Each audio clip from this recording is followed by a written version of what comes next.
8월부터 계속해서 가나안 땅 들어가는 여호수아 말씀 나누고 있습니다. 오늘은 요단강을 건너가는 내용인데 여호수아 3장 1절부터 17절 좀 깁니다. 그런데 잘 들어주시면 감사하겠습니다. 제가 읽겠습니다.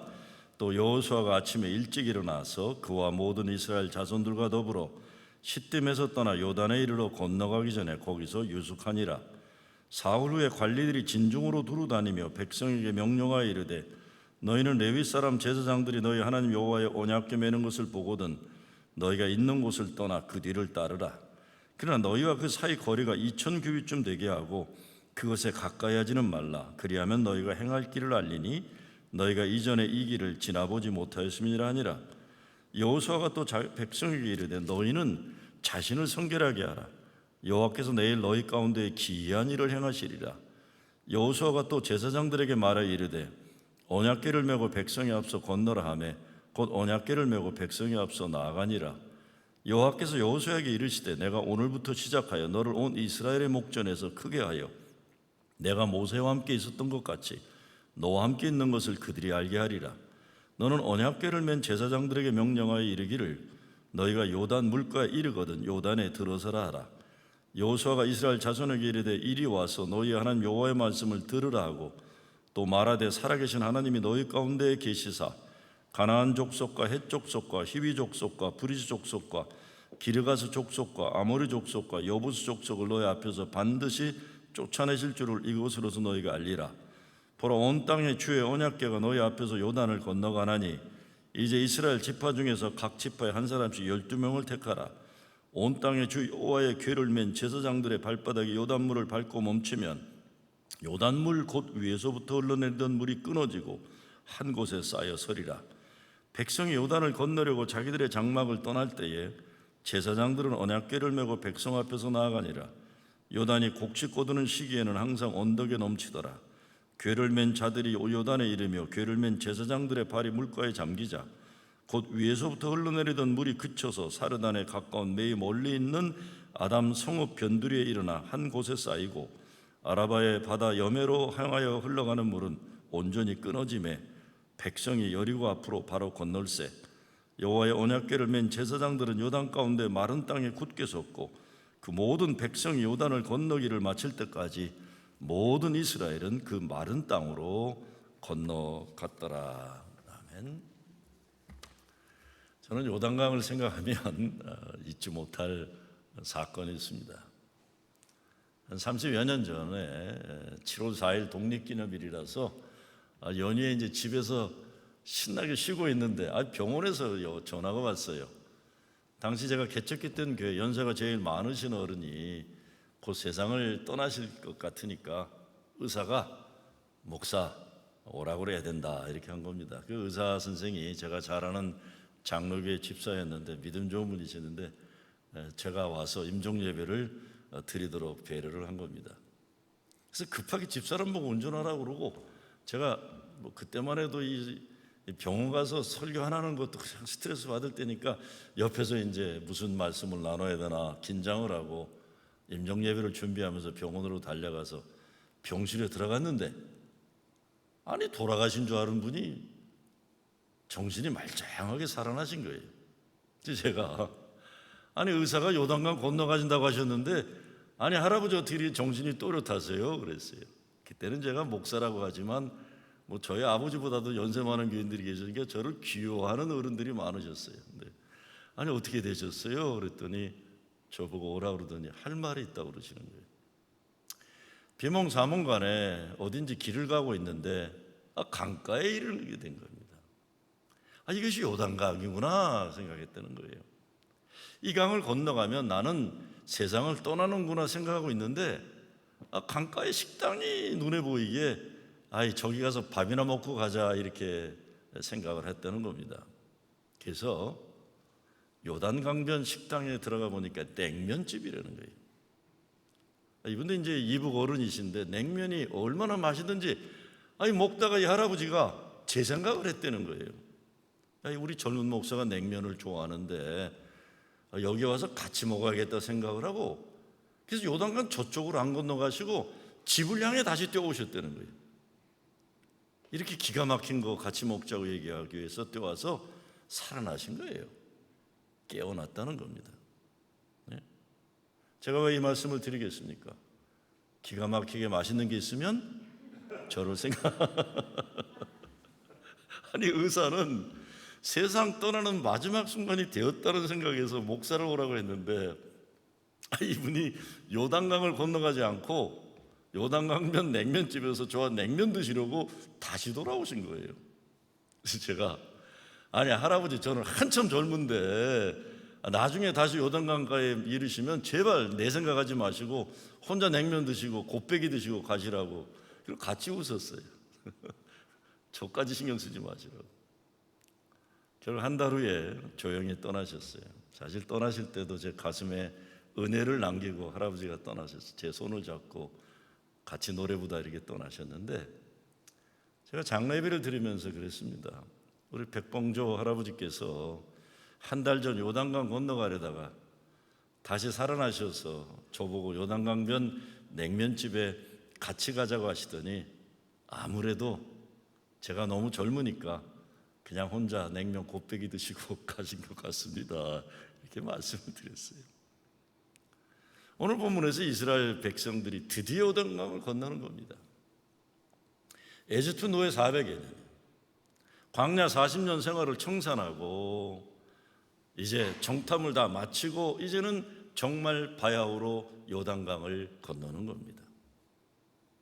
물론 요단강을 건너도 그 다음에는 여리고성이 기다리고 있죠. 하나님의 약속의 땅으로 가는 길에 계속해서 놓여있는 장애물들이 있습니다. 그러나 하나씩 건너고 우리가 싸워서 이겨내야만 하는 것입니다. 우리 인생에 여러 길이 있죠. 에집트 노예 생활에 광야 같은 인생길도 걸어야 하고, 그리고 앞에 놓인 요단강도 있고 넘어가야 할 여리고성도 있습니다. 근데 그런 가로막힌 것들만 있다면 인생이 비극인데, 이것을 넘어가면 하나님 약속하시는 가나안 땅이 있는 것입니다. 여호수아를 보면서 우리가 계속 우리가 건너고 이겨내야 할 인생의 문제들을 어떻게 이기고 건널 것인지 그 믿음의 비결을 배울 수 있으면 좋겠습니다. 3절 말씀에 보면 요단강 건너가야 하는 그 길은 가보지 않은 길이다라는 겁니다. Road less traveled, 가보지 않은 길이다. 너희가 이전에 이 길을 지나보지 못하였음이니라. 가보지 못한 길이기 때문에 두려운 거예요. 그러나 여호수아와 그 백성이 가야 하는 길은 하나님이 제시하시는 길이고 함께 가시는 길이라는 것이 분명합니다. 이 코로나 사태가 장기화되면서 나타나는 현실은 지금 아무도 미래를 알기 어렵다는 것입니다. 확실한 것은 불확실하다는 것과 불안하다는 것만 확실해요. 이제 9월이면 공립학교가 열린다고 하는데 교사 노조에서는 반대하기도 하고 부모들은 막 당황하고 난리예요. 아직도 모든 것이 불확실하고 불안합니다. 제가 며칠 전에 우리 교회 맨하탄 청년센터 진짜 다 고쳤어요. 아이고, 고치고 나니까 옛날에 어떻게 얼마나 했던 게 생각도 안 날 정도로 너무 잘 고쳤어요. 그래서 맨하탄 다녀오는데 가면서 보니까 긴장된 분위기도 없어졌고 차들도 이제는 많고 만만치가 않아요. 식당들도 뭐 곳곳에 북적북적 되는 모습도 있고, 장사하는 분들을 생각하면 당연히 모든 것이 활짝 열리고 살아 넘쳐야 하는데, 미국이라는 세계 최강국에서도 코로나 사태를 정확하게 파악하고 있다는 신뢰를 주지 못하는 현실이에요. 전 세계가 가보지 않은 길을 가고 있습니다. 어떻게 가야 할까요? 첫째, 오늘 말씀을 보면 하나님의 시간을 기다리고 준비하는 겁니다. 1절 말씀에 보니까 일찍이 일어나서 준비하고 백성들과 더불어 준비합니다. 여기서 일찍이라는 히브리어 단어는 보케르라고 해서 어둠이 지나면서 새로운 날이 밝아올 때 그 첫 시간을 뜻하는 겁니다. 이 보케르라는 단어에서 양을 치는 목자라는 단어가 나오게 됩니다. 그러니까 목자는 새벽을 지키는 사람 또는 새벽을 소유하는 사람, 이런 의미가 있어요. 양을 돌보기 위해 밝아오는 새벽의 첫 시간을 하나님과 함께 공유하는 사람이 있는 것입니다. 아무리 어둠이 깊어도 새벽은 반드시 오는 것입니다. 어렵고 힘든 현실일수록 새벽을 기다리고 새벽에 일어나 준비하라는 것입니다. 걱정하면서 손가락 빨고 있으면 안 되고 새벽에 준비하는 거예요. 어떤 삶의 현실에서도 새벽에 온다는 것을 믿고 준비하는 것입니다. 어떻게 보면 대단한 게 아니라고 생각할 수 있겠지만 이번 주간에 참 고마운 일이 있었습니다. 여러분 잘 아시는 대로 지난 4개월간 토요일에 어려운 이웃 돕기 급식 프로그램을 한 것, 코로나 사태가 심각해지면서 우리 동네 주변에 식생활에 문제가 있다는 이야기를 듣고 나서 급하게 시작했어요. 뭘 어떡하는지도 모르겠어 그냥 여기저기 뛰어다니면서 물건 사다가 나눠준 거예요. 저는 첫날 기억해요. 다 이걸 싸놨는데 어느 장로님 한 분이 보시더니 이거 부족하다 그래서 급히 가시더니 여기 H마트인가 가가지고 냉동된 닭 150마리를 갖다가 이렇게 싸서 나눠준 걸 제가 기억해요. 난리쳤죠. 긴장하고. 저는 뭐 사람들 만나면 안 된다고 뭐 그냥 야단치고 또 조심시키고 사람들 떨어지라고 그러고, 아무리 좋은 일도 좋지만 감염되면 안 된다고 제가 아주 그냥 초기에는 정말 초긴장으로 제가 그랬었습니다. 언제까지 어떻게 무엇을 할지 모르면서 교인 여러분들 모두 최선을 다하면서 시작했던 거예요. 근데 시간이 흐르면서 우리 교회가 이런 일을 한다는 소문이 나기 시작하면서 이웃 미국 교회들이 우리를 돕기 위해 나타나기 시작한 거예요. 우리 교회보다 앞서서 오랜 동안 급식 프로그램을 운영하던 흑인 교회들, 히스패닉 교회들, 백인 교회들, 여러 교회들이 인포메이션을 주고 도와줘 갖고 이번 주에 급식 물류 기관으로부터 수박도 200여 개 받았고 150명분 채소와 또 뭐예요? 프로테인이라 그러니까 음식 재료들 190명분을 이번 주는 또 이렇게 아주 뭐 수박까지도. 이번 주가 처음으로 우리 교인들이 여러 슈퍼마켓 다니면서 물건을 안 사와도 되는 날이었어요. 그동안 우리 교인들의 헌신과 헌금으로만 감당하던 어려운 일인데 이제는 전문 단체들과 연결이 되어 공급을 받는 첫 시작을 해낸 겁니다. 물론 아직 정식으로 뭐가 제대로 되려면 갈 길이 멀다고는 합니다. 그런데 처음 시작할 때와 지금은 달라요. 홀로가 아니라 함께하는 교회들이 있고 아무것도 모르던 때가 있었지만 이제는 어디에 뭐가 어떻게 해야 하는지 조금씩 알게 된 겁니다. 어둠이 걷히고 새벽이 온 거예요. 저는 이번에 몰랐어요. 뉴욕 전체에 있는 한인교회 중에서 이거를 하는 건 우리 교회밖에 없더라고요. 우리가 알고 시작한 것도 아닌데 감사하잖아요, 그렇죠? 뭐 어떤 사람에게 뭐 별거냐 그럴 수도 있는 거지만 이웃들을 150명, 200명씩 주말에 이렇게 어려움을 하니까 얼마나 감사한 일이에요. 시작할 때는 어두웠지만 지금은 새벽을 볼 수 있는 겁니다. 근데 2절 말씀에 보면 사흘 후에라고 또 되어 있어요. 이게 사람을 아주 죽이는 거예요. 속상하게 만드는 거예요. 이제 모든 조건이 다 갖추어져서 새벽부터 준비를 하는데 신속하게 요단강을 건너야 하는데 사흘 후에라는 것은 요단강을 건너야 하는데 건널 수가 없어서 기다리고 있다는 겁니다. 우리 인생길 지쳐야 되는 현실이에요. 일찍 일어나서 준비했는데 이제 건너야 하는데 사람 뜻대로 되지가 않는 것입니다. 이렇게 되면 불평하잖아요, 사람들이. 지도자들은 당황해하거나 서로 책임을 전가하느라고 바쁠 수 있는데 그러지를 않아요. 여호수아가 분명하게 갈 바를 제시합니다. 언약궤를 보고 뒤를 따르라는 거예요. 언약궤는 지난 이스라엘 광야 역사 하나님 임재의 증표입니다. 그 속에는 만나 항아리가 담겨있고 깨진 십계명 돌판이 담겨져 있고 아론의 쌍난 지팡이가 있는 거예요. 매일매일 일용할 양식을 먹여주신 증표가 있어요. 하나님 약속을 지키지 못하고 금송아지 만들어가지고 우상 숭배하던 사람들이 멸망했던 그 증표가 담겨져 있어요. 아론의 지팡이는 모세의 영적 리더십을 의심하고 함부로 무시하려다가 벌받은 증표가 담겨 있어요. 광야 40년 지나 이제 요단강 건너야 하는데 강물이 얼마나 빨리 흐르는지 감당하기 어려워져서 지체하는 시간 동안 기죽거나 좌절하지 않고 언약궤를 중심으로 모이고 언약궤를 바라보고만 걸으라는 명령을 주는 겁니다. 언약궤는요, 하나님의 임재, God with us, 임마누엘의 증거예요. 신약에서 하나님 함께 하신다는 선언의 증표 임마누엘은 예수 그리스도이십니다.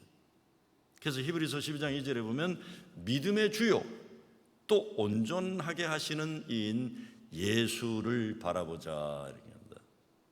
예수만 바라보는, 이렇게 언약궤를 바라보고 요단강을 건너야 하는데 예수만 바라보고 가야 하는데 이를 위해서 여호수아는 이제 선교를 요구합니다.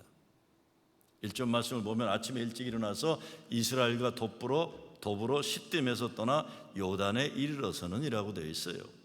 시딤은 이스라엘 백성들이 광야에 있을 때 모압 여인들과 음행을 저질러 하나님의 진노를 받은 겁니다. 왜? 광야를 같이 지나온 부인들은 이 햇빛에 그을리고 고생을 해서 얼굴이 구리피처럼 타고 머리도 파마 안 해가지고 그냥 뭐가 이게 사자머리처럼 하고 같이 광야를 가는데 이 모압 여자들 보니까 허옇게 화장을 하고 냄새가 좋으니까 이게 24,000명이 죽잖아요, 남자들이. 그 땅이에요, 그 땅. 그 땅을 떠나라는 거예요. 시딤은 이스라엘 공동체의 과거 가운데 괴로운 기억이에요. 지워버리고 싶은 과거예요.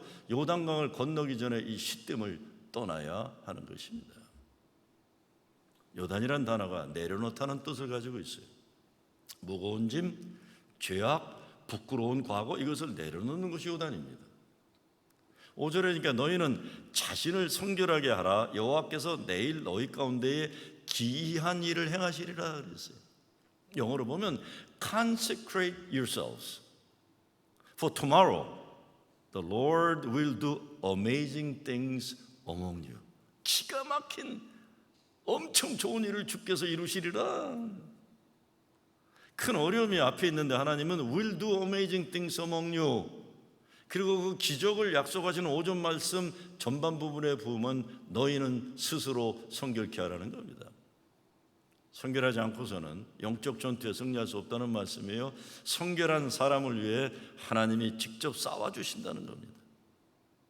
하나님의 싸움이기 때문에 승리하는 겁니다. 성결함이 인간의 위기를 극복하는 비결입니다.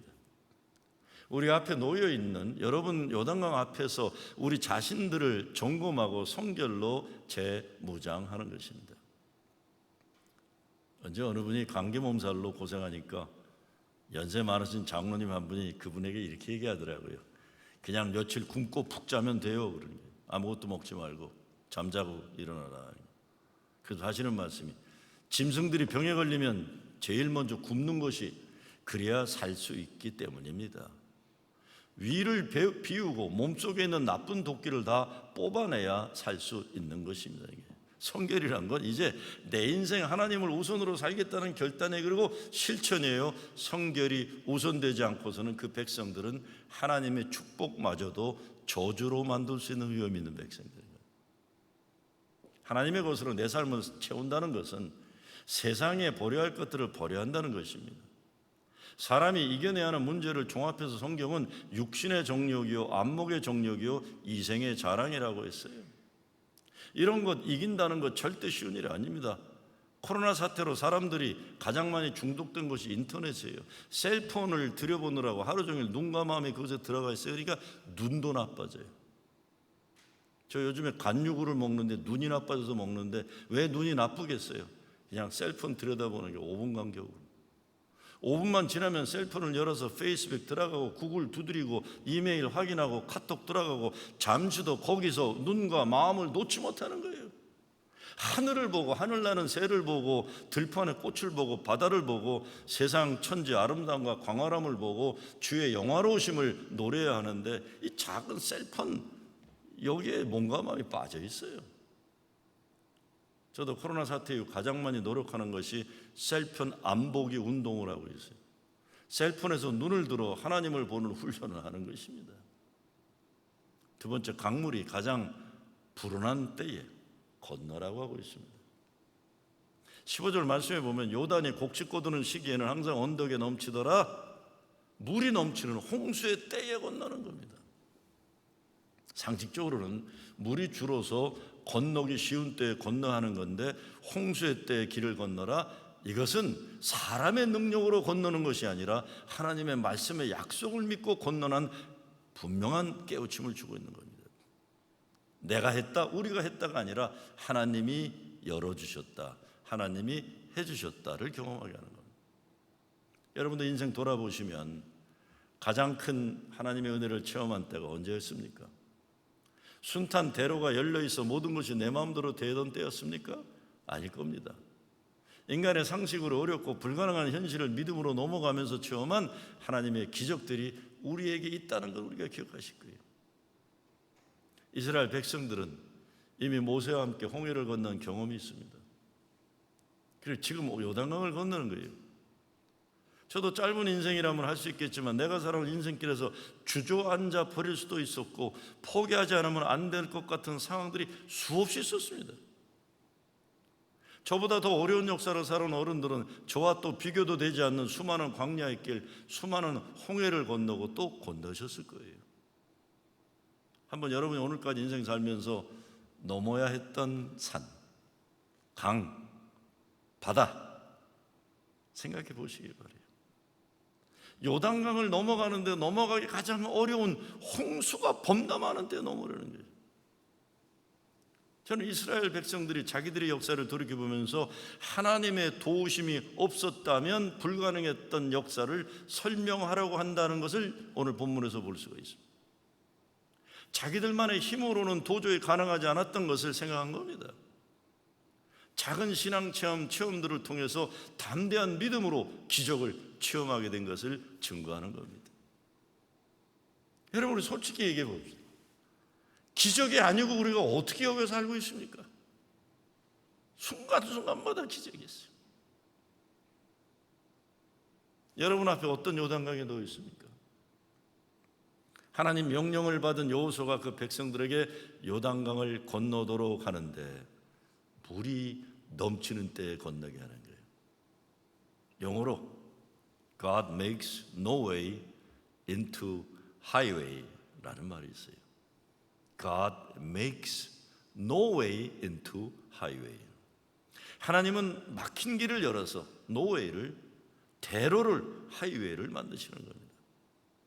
예수님은 누가복음 18장에서 말씀하시기를 무릇 사람이 할 수 없는 것을 하나님은 하실 수 있느니라 말씀하는 겁니다. 우리가 살다 어떤 때 내가 살아가는 것, 살아있는 것, 이 모든 것 하나님 은혜요, 하나님 섭리요, 하나님 기적의 역사는 생각이 들 때가 얼마나 많습니까? 무엇보다 내 인생의 작고 큰 위기들을 통해서 기적의 기회로 살아마 주신 하나님을 생각하면서 감사하지 않을 수 없는 것입니다.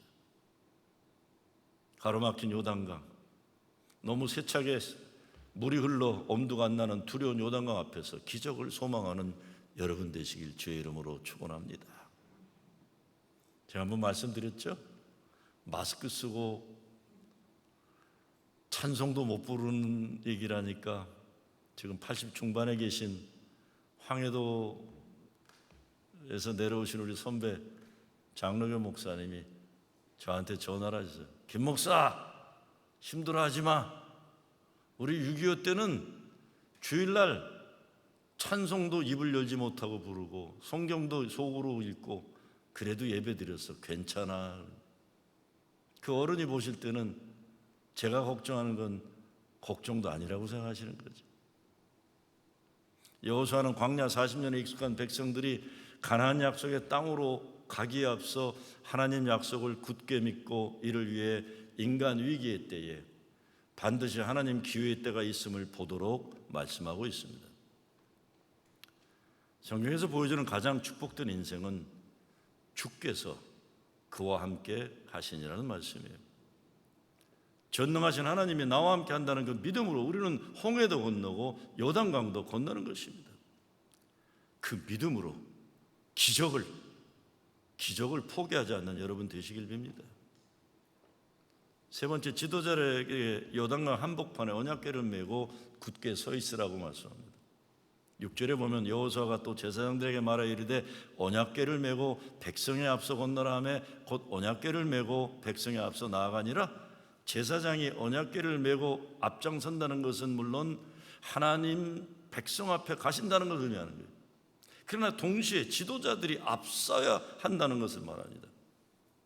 근데 지도자들은 앞장서는 것만이 아닙니다. 17절에 보면 여호와의 언약궤를 맨 제사장들은 요단 가운데 마른 땅에 굳게 섰고 그 모든 백성이 요단을 건너기를 마칠 때까지 모든 이스라엘은 그 마른 땅으로 건너가게 했더라. 지도자들은 중간에 포기하거나 물러나는 사람들이 아니라는 것입니다. 지도자가 되려면 인내가 있어야 되고 문제가 다 해결될 때까지 함께 그 자리를 지켜야 하는 거예요. 백성들이 다 강을 건너가기 전까지 언약궤를 맨 제사장들이 요단강 복판에 가장 깊은 곳에 서서 지키고 있는 겁니다. 하나님의 기적이란 눈 감고 뜨니 이루어지는 그런 요술이 아닙니다. 하나님의 기적에는 요단강 가장 깊은 복판을 지키고 있는 지도자들이 있는 거예요. 지도자들이란 하나님의 함께 하심을 증거하기 위하여 마지막 순간까지 지켜야 할 자리를 지키는 사람들이에요. 요단강을 건너야 하는 어렵고 시급한 상황에서 함께 하나님의 언약궤를 같이 지고 요단강 한 복판 끝까지 서 있는 사람들이 진정한 지도자들입니다. 아이고, 저도 목회하면서 보면 꼭 필요한 때 사라지는 사람들이 있어요. 진짜 힘들고 어려운 때 옆에 있어줘야 되는데 그때는 또 어디 가는 사람들이 있어요.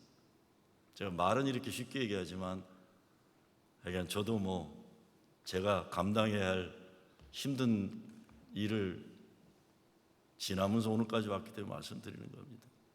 지도자는 함께 굳건히 붙어있는 사람이에요. 함께 하나님의 일을 위해서 고생길을 걸어온 믿음의 동지들이 있다는 것은 그래서 엄청난 축복이에요. 교회가 제대로 세워져 있기 위해서 수많은 교인들이 기도하고 헌신하고 헌금하고 비가 오나 눈이 오나 풍랑 만나면서 함께 교회를 사랑해서 지켜냈기 때문에 가능한 겁니다. 근데 이런 것을 모르는 사람들이 교회에 대해서 쉽게 말할 때가 얼마나 많습니까? 목사들끼리 하는 말 가운데 예배당 건축이 끝나면 교회 떠나야 한다는 거예요. 그 말에는 두 가지 의미가 있습니다. 하나는 예배당 건축이 끝나고 나면 어떤 이유에서건 건축에 대해 트집하고 문제 삼는 사람들이 있어서 문제가 일어나고 또 목사가 아무래도 자기가 건축했다는 것 인정받고 싶어하고 소유권 주장하는 문제를 시시한 것 같아도 인간이 부족하기 때문에 문제가 일어나게 되기 때문입니다. 근데 또 다른 이유는 건축하는데 전혀 도움이 되지 않은 사람들이 건축에 대해 함부로 말할 때 상처를 받는 일이 있어서 그러기도 하는 거예요. 저도 예배당 건축한 다음에 그런 경험을 많이 했습니다. 가장 듣기 싫은 말이 목사님 건축만 잘해놓으면 뭐합니까? 라는 말이에요. 아니 자기는 건축하는데 손 하나 까딱 안 하는 인간이 말이에요. 말을 그렇게 얄밉게 하는 거예요. 아예 화가 나는데 어떻게 화가 나도 화내면 손님 떨어지고 헌금 떨어지니까 그냥 참아야 되는데 건축만 잘해놓으면 뭐합니까? 말 한마디로 그동안 엄청 헌신하고 수고하고 기도하고 하나님 기적의 역사로 이뤄놓은 것을 깎아내리는 인간들이 있는 거예요. 근데 그 사람이 뭘 몰라서 그래요? 여러분 교회 예배당 건축한 분들은 아시겠지만 건축은 건물이 아닙니다. 예배당 건축은 하나님 사람들이 하나님의 기적을 함께 체험한 하나님 역사의 증거물들이에요. 근데 문제는 건축이 끝나고 이런 시험까지도 이겨내야 하는데 진짜 어렵습니다. 함부로 말하는 사람들에게는 대수롭지 않은 것인지 모르지만 예배당 건축을 위해 고생하고 헌신한 사람들은 정말 큰 상처가 되고 실망스러운 일이 되기 때문에 목사가 이럴 때 건축에 수고한 사람들을 과잉보호하고 말 함부로 하는 사람들을 꼴보기 싫어하고 이런 일이 일어나기 때문에 보통 목사들이 하는 말이 건축 끝나면 교회 떠나는 것이 좋다고 말하는 겁니다. 저도 결국은 떠나더라고요. 그랬어요. 저도 떠나. 왜? 제가 말씀드린 건 제 얘기를 하는 거예요. 제 얘기를 하는 거예요. 교인이 얄미우면 어떡해요? 자꾸 얄미운데. 손 하나 까딱 안 하고는 입만 열어가지고 사람 뒤집어 놓는 교인들. 아유, 제가 못 이기겠더라고요. 그 나의 문제를 못 이기겠더라고요. 어디 예배당 건축만 그렇습니까? 교회 모든 일이 그렇습니다. 헌신한 사람들에 대해 고마워하지 않고 말 한마디로 마음을 아프게 하는 일들 참 많잖아요. 그렇지만 교회를 지켜내고 세우기 위해 헌신한 성도들이 그들만이 아는 강을 넘고 산을 함께 넘으면서 체험한 하나님 은혜와 기적의 경험은 아무도 따라올 수 없는 큰 축복이 아닐 수 없는 거예요. 그래서 누가 뭐라 그래도 모나리자의 미소를 빙긋이 웃을 수 있는 건 나만이 아는 하나님의 은혜의 비밀이 있기 때문에 그런 겁니다. 8절 말씀 보세요. 너는 언약궤를 맨 제사장들에게 명령하여 이르기를 너희가 요단 물가에 이르거든 요단에 들어서라 합니다. 물가에 이르러서 두려워서 빙빙 도는 것이 아니에요. 지도자들은 요단에 들어서야 하는 거예요. 발을 적시지 않으려고 물가에 왔다 갔다 하는 사람들이 많으면 김 빠져요. 지도자들이 그러면 진짜 기분이 아주 그냥 그런 겁니다. 거시기해지는 거예요. 한번 살다 갈 인생인데 물에는 같이 안 들어가고 뒤에서 쓸데없는 소리 나고 너희들 물에 들어가면 빠져 죽을지 모른다고 험한 소리 나는 사람들, 불쌍한 인생들이. 한 인생 사는데 비겁하게 살지 말아야 됩니다. 하나님 약속 믿고 앞장서서 언약궤를 메고 요단강 한복판에 들어서서 끝까지 그 자리를 굳게 지킨 지도자들 때문에 온 백성은 마른 땅으로 향하여 요단을 건너니라고 하는 겁니다. 요단강이 어떻게 갈라졌습니까? 제사장들이 물에 들어갔기 때문일까요? 아니면 제사장들이 들고 있는 언약궤 때문일까요? 요단이나 홍해는 모두 인간의 힘으로 건널 수 없는 기가 막힌 가로막힌 장소예요. 예수 믿는 사람들에게 있어서 하나님의 임재 언약궤는 예수 그리스도입니다. 언약궤가 요단강에 들어가니까 요단 물이 열린 겁니다. 새로운 살 길이 열린 겁니다. 마지막으로 언약궤를 메고 가는 제사장들을 2000 규빗쯤 떨어져서 따라가라고 하고 있어요. 언약궤를 백성들이 바라보고 따라가야 하기 때문에 이것을 영어로 표현해 보자면 Follow the movement of God. 하나님의 영적인 움직임을 바라보고 움직이라는 겁니다. 앞에 가로놓인 두려운 요단강을 바라보지 말고 인생의 길이 어렵고 힘들수록 언약궤를 바라봐야 하는 겁니다. 그런데 만약에 사람들이 겁에 질려서 자꾸 언약궤를 메고 가는 제사장들에게 바짝 붙어 따라간다면 가까이 있는 사람들은 몰라도 멀리 있는 사람들은 볼 수가 없어요. 그래서 한 반마일 정도 떨어져서 오라는 거예요. 200만 명이 가는 길이기 때문에 언약궤를 메고 가는 제사장 옆에 사람들이 바짝 붙으면 안 된다는 겁니다. 저는 이것을 목사도 너무 교인들 붙어서 가면 안 된다는 말씀으로 봐요. 일이 크면 클수록 목사는 너무 교인들하고 가까우면 안 돼요. 지도자의 책임을 맡은 사람들은 하나님의 임재를 꼭 붙잡고 가는 것을 사람들이 볼 수 있도록 도와야지 사람들과 붙어서 가면 모두 물에 빠져 죽고 마는 겁니다. 아주 오래전 제가 모셨던 담임 목사님이 제가 하신 말씀이 있어요. 제가 워낙 사람을 좋아하니까 김 목사, 목사는 외로워지기를 두려워하면 안 된다 그랬어요. 목사는 외로워지기를 두려워하면 안 된다. 지금도 가끔 그 목사님 말씀을 생각해요. 목사가 해야 하는 일은 언약궤를 어깨에 메고 길을 가는 그것이 하는데 사람들 쳐다보고 사람들 이야기 듣고 하다가 길을 잃어버리고 다 물에 빠져 죽는 거예요. 코로나 사태가 터지면서 제가 코로나 사태와 관계된 글을 여기저기 쓰게 되고 이런저런 모임에서 발표를 하게 되다 보니까 코로나 사태를 어떻게 이겨낼 것인지 앞으로 어떻게 될 것인지 제가 뭔가 알 것으로 생각하고 질문하는 분들이 많은데 오늘 요단강을 건너야 하는 이스라엘 백성들에게 명령하는 여호수아를 보면 우리가 해야 하고 할 수 있는 것은 단 하나라는 겁니다. 길이요 진리요 생명 되시는 예수 그리스도만 바라보고 가는 거예요. 교회의 중심에는 하나님 임재의 증표가 있어요. 임마누엘 하나님 함께 하시는 증표 예수 그리스도 그분입니다. 여호수아는 계속 제사장을 보고 따르라고 명합니다. 따라가야 합니다. 그러나 이것이 제사장을 보라는 말일까요? 아니죠. 제사장이 메고 가는 하나님이 광야 40년 함께 하셨던 임재의 증표 언약궤를 보라는 겁니다. 우리 앞에 엄청난 장애물이 있습니다. 광야와 같이 오직 하나님 말씀 붙잡고 광야를 건너야지만 코로나 사태가 진정이 된다고 해도 회복의 기간이 무척이나 어려울 겁니다. 우리는 오직 믿음으로 광야를 걷고 요단강을 건널 뿐입니다. 인생의 위기의 때를 맞이해서 두려움에 떨지 말고 하나님 기적의 기회를 믿으시기 바랍니다. 성결함으로 무장하고 지도자들은 언약궤를 함께 메고 요단과 한복판에 굳게 그 자리를 지켜야 돼. 여러분의 가정에서, 교회에서 바라기는 우리가 사는 이 땅, 미국도 우리 조국에도 이런 지도자들이 우뚝 서서 온 백성을 무사하게 가나안 땅으로 들어가는 기적의 역사가 일어나기를 주의 이름으로 축원합니다. 아버지 하나님, 광야 40년 지나 요단강가에 섰습니다. 넘어가게 하여 주시옵소서.